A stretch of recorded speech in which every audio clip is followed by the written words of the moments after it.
goes on. So now I'm looking at black belt promotions.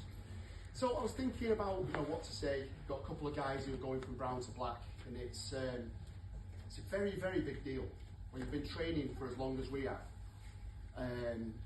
It's like a recognition for all them hours and all them injuries and getting your ears smashed in and black eyes and all the various things that we pick up over time.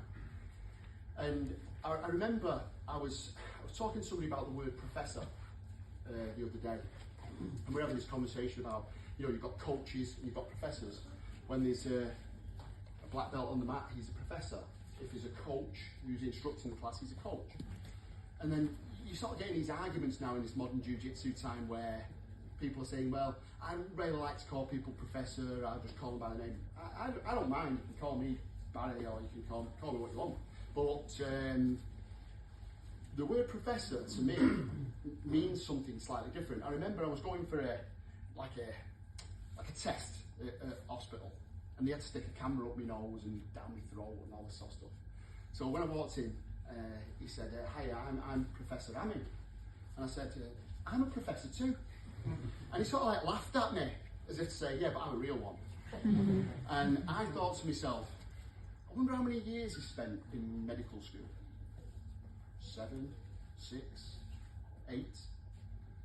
But I bet you he hasn't had his face smashed in continually for 10 years. I bet he's not been through the same blood, sweat and tears that these guys have been through, that we've been through to get here. This is a real trial by fire. I didn't have to do exams, didn't have to pay any money, didn't have to fill any forms out, just had to keep showing up and being a nail before I became a hammer. And that's all you lot need to do, okay? And if you do it for long enough, you'll be here with us. Okay, so it's a very, very, your professors now are inspirational to you, okay? They've been through it, and it's a long road and a tough road, but it's worth every minute you spend on the mat. So, I'm going to get the first one out, and by no particular order,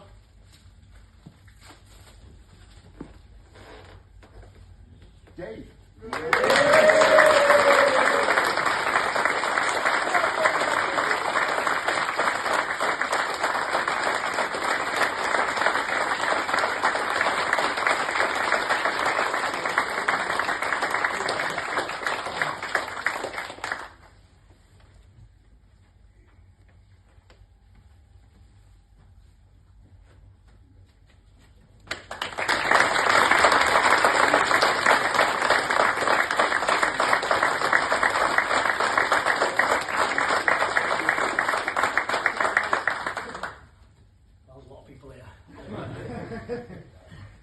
So first of all, thank you for turning up today and sharing this experience with me.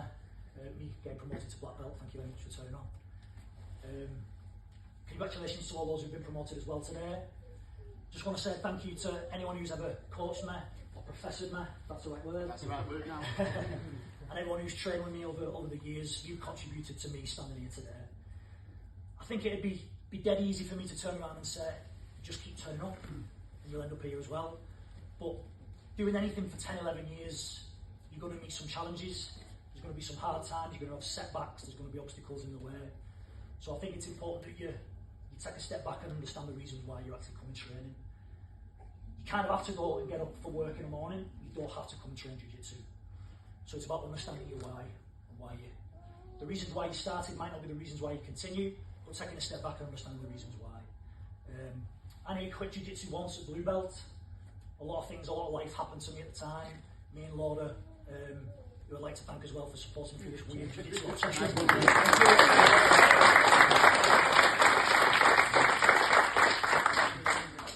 I nearly quit jiu-jitsu at blue belt. There was a lot of things going on. We moved house, we relocated back up north from living in Reading back to St Helens. We were moving house, I was changing jobs, I had injuries. So I thought about quitting. And then I understood and I realised that jiu-jitsu was massive for my mental health at the time. So I was doing jiu-jitsu to help me cope with life events off the mat. It had turned very quickly from just coming in and trying to win and not trying to get tapped to it was for my mental well-being a lot of the time around blue belt level. And then that very, very quickly progressed to having a real passion for learning the nuances of positions, getting little details off the other coaches and professors, what really made a position work or a submission, learning about myself and how I cope under pressure, how I cope with stress, how I cope with fatigue. I learned a lot about myself. And then the next progression after that, the reason why I continued to train, was to pass on that knowledge to other people, setting up my own club, passing on that knowledge. And I'd just like to say a special thanks to Professor Barry for the support and the advice and the guidance in that over the years. Thank you. I wouldn't be here today if it wasn't for some of the advice that I've received off Professor Barry. So that's all I would say, is there are going to be hard times, but just understand why you actually come to training, and one day you will be stood up here. And I'm excited to see what the next chapter of the journey is. So thank you very much.